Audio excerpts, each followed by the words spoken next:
think there's probably more people around you than you think that have a small amount of faith, that if you would take the time to share your faith with them, their faith would grow. Whether you're here in DC like us or wherever you're at, we want you to be a spiritual light where God has put you. Sometimes we have our own personal issues that we're dealing with, and we kind of keep those to ourselves, or we don't ever talk about those things with people that have either gone through the same thing or are going, like literally going through with us. We just don't know. And despite all these things like social media that's supposed to keep us more connected, we've never been more disconnected. So we want to use this podcast as a way to just connect a little bit more with each other so that we can talk about some of these things. And it's so important for the Christians of our society to stand up and to be that light and say, hey folks, this is not the right way.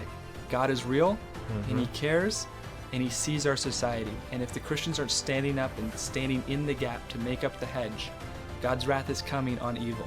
And so I think the goal of this and why we wanted to start this podcast is to encourage each other and encourage anyone that is willing to listen to this podcast to be a light in their society wherever God has placed them.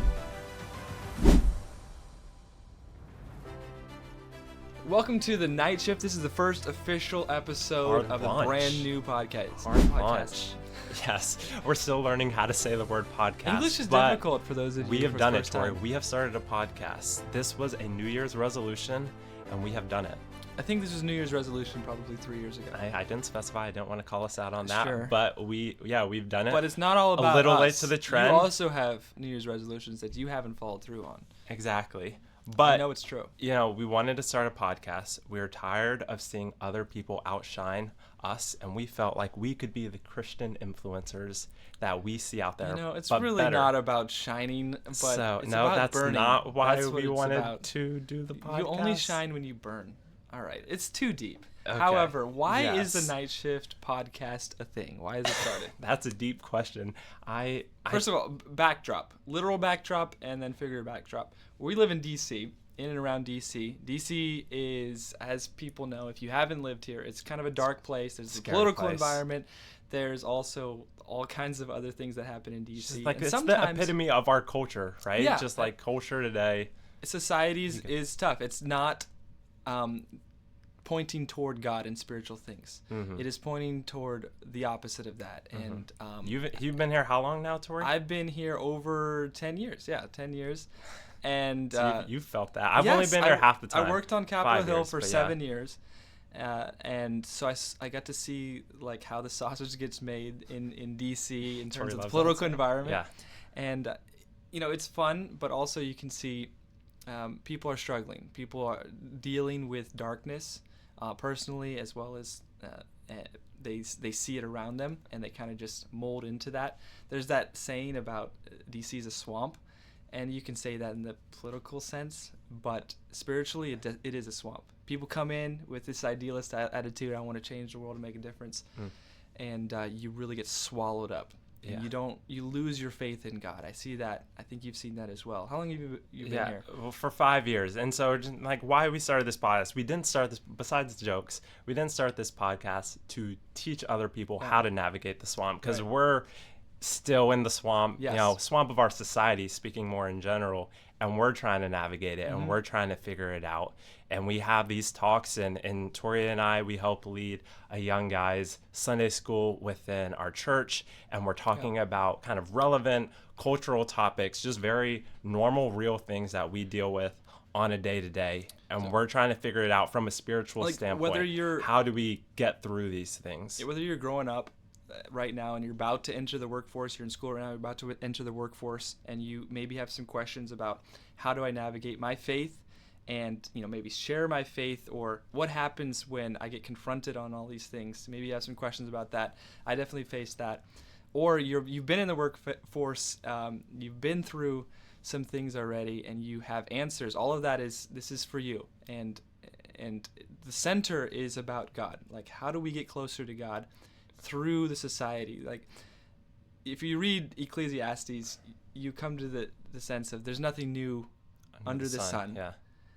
people struggle with the same things over the centuries. At the same time, we are in the 21st century. It's a new society. And so how do we navigate it right now with the microphones and the cameras and things that they never had before? Because I think we fall into, there's nothing new under the sun, but yeah, oftentimes we have our own personal issues that we're dealing with. And we kind of have, we want to keep those to ourselves, or we don't ever talk about those things with people that have either gone through the same thing or are going, like literally going through with us. We just don't know. And despite, all these things like social media that's supposed to keep us more connected, we've never been more disconnected, right? And so we want to use this podcast as a way to just connect a little bit more with each other so that we can talk about some of these things. Fellowship with some Christians, answer some poignant questions that we have. We talk about this darkness, like within the city environment, DC, and if you're in any kind of city, really, the darkness is there. And I'm referring to more of the spiritual darkness. Yeah. We know God is light, and in Him is no darkness at all. But why is it important? And why is it important for a Christian like me, just a young guy trying to live godly? Why is it important that we shine brightly in the darkness? Yeah. Is it really important? Yeah. Does it matter? Well, the verse that comes to mind when we talk about being a spiritual light, Matthew 5:16, right? There are tons of verses out there, but that just comes to mind first. Let your light so shine before men that they may see your good works. And then the last part, which I think is the most important, and glorify your Father, which is in heaven. You're telling me it's not all about us. So it's not all about us. And so we want to be a spiritual light. We want to be a light in darkness, but not so everyone looks at the light that we are, because one, the light isn't us. Yeah. So that's kind of inherent within it being a spiritual light. But it's ultimately, we want to glorify God wherever He's put us. And so, whether you're here in DC like us or wherever you're at, we want you to be a spiritual light where God has put you so that you can glorify Him to the other people around you and attract others, not to you, but to the light that you are emitting to God Himself. Yeah, I think, and so that's kind of the goal of being a spiritual light. That's what I think of why we ought to be a spiritual light. We're commanded to, in the Bible several times, Jesus says, "Ye are the light of the world, ye are the salt of the earth." And just more on a societal, 30,000 foot view. You have the whole society kind of shifting. It's constantly doing this over the centuries, right? Or millennia, really, shifting more toward evil. We have a base nature, and we just shift that way as a society toward our base nature. And if we don't have the purifying agent, such as the salt, the light, shining in, the whole society just shifts so much faster. And it's so important for the Christians of our society to stand up and to be that light and say, hey, folks, this is not the right way. You might be drawn toward that naturally, but the end thereof leads to destruction. It's not good. And so bringing people back. This is part of why this podcast exists. There was a verse that I kind of grew up on. I grew up listening to. I just want to read it, and it really hits home for me. Ezekiel 22. Verse 30, and I sought for a man among them that should make up the hedge and stand in the gap before me in the land, that I should not destroy it, but I found none. And this is really bringing it close to home and very scary, can I say? Yeah. And verse 31, therefore have I poured out mine indignation upon them. I have consumed them with the fire of my wrath. Their own way have I recompensed upon their heads, saith the Lord God. And that's scary. This is obviously talking about Israel. But I think I'm a jokester, and I like to have fun in life, and I think that's good. There's also the very serious aspect that God is real, and He cares, and He sees our society. And if the Christians aren't standing up and standing in the gap to make up the hedge, God's wrath is coming on evil. Yeah. And so we need to stand up. So hopefully we can be an encouragement. Yeah, and we don't want to, and it's easy when we see society and culture to kind of almost just give up spiritually. Sure. Like there's no hope.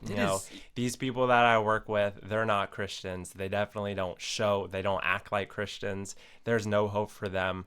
Why do I even need to be a spiritual light? Like within our community, it's hopeless. But we do have a hope is the thing. Like you're saying, we can be that spiritual light and save society, as crazy as it sounds, save society from that eternal destruction if we're willing to be bold and step out, be that person in the gap, to stand in the gap, like you just said. But we have to be willing to do that and not feel like we live in a hopeless society where that isn't possible. Think specifically a little bit more granularly, you know, save society. What in the world? How do you do that? You talk to the person who's within your immediate circle, the person you go to school with, go to work with, and, you know, maybe they're laughing and jeering about your faith in God, but you just plant those seeds and say, you know, God is real and I believe it, and the Word of God is true. And you're that salt of the earth. You're always there. You're that light of. We can't be a light by hiding in the corner, right? Or by not talking to somebody. Jesus talks clearly or about making, communicating. That is the crux to being a light to others. Yes, we want to live out, you know, our like Christian values and different things like that.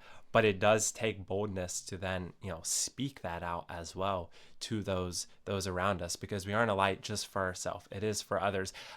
We were home for Christmas, and they had a candlelight service for, I believe it was on New Year's Eve. You may have been a part of like a church that does that. And usually the churches I've been a part of, it's fake candles. So you go in, I guess it was Christmas Eve. In this city, it's generally fake. Because you go in, they give you your fake candle, you kind of flip the switch under it, and when you sing Christmas carols and different things like that, they dim the lights. But for this service, they use real candles. I've never been a part of a service like this.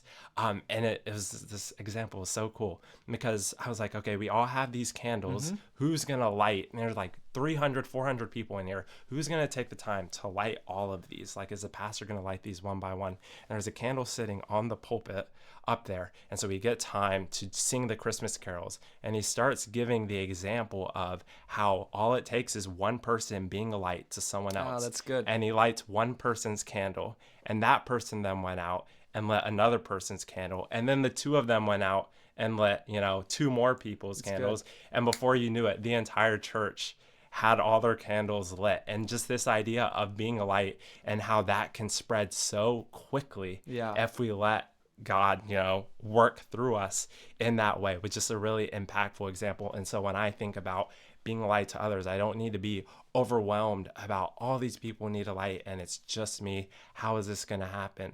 But really let God work and just see how all it takes is being a light to those around you and the miracle that can happen beyond that. The Bible talks about sharing faith from faith to faith, and that's how your faith grows. And if you think about the illustration that Jesus brought up, he didn't talk about a lot of faith. In fact, it was a very small amount of faith.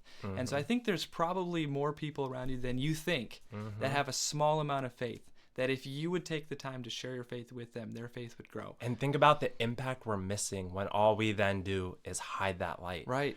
All it takes to hide that light, and how much more multiplying we're missing out on because we were the one that decided to hide it under a bushel, as the verse says, right?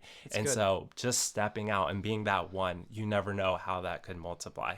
And so I think the goal of this and why we wanted to start this podcast is to encourage each other, because Tori and I, we're still figuring it out, right? We don't have it all figured out, but we want to encourage each other and encourage anyone that is willing to listen to this podcast to be a light in their society, wherever God has placed them. So a lot of good things to come. We're going to be answering some big questions, hard-hitting questions, some questions that I still don't know what the answer would be, and maybe even after the podcast. We're going to flesh them out together, though. We still don't have an answer, but yes, and that is life. There are questions that sometimes cannot be answered, but God gives us the faith to keep trusting Him.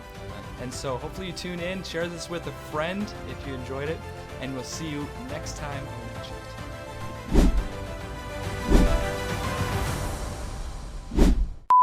That's a lot of questions. Go ahead. Do you have any answers to these questions? Why are we recording a podcast right now? What are we doing here? Yes. Andrew, who are you? I don't know who I am. I'm Andrew. Who are you? Tori, who are you? Who are we, Tori, as a group? Because we are a team here, right? This isn't your podcast. This is our podcast. So who are we in terms of that? You can see this is so hard. Bro, you went 30 seconds in a circle. In terms of that, who are we? I just asked that question. Tori says, who are you? I'm a Sunday school teacher of young men. I'm a leader of men. Andrew, for the person who just clicked on this video, who are we? Elevator pitch, go. Who are we? Yes. See, that's the hard part to answer.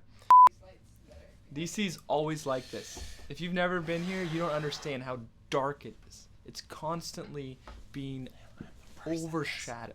Political elites are controlling the minds of millions.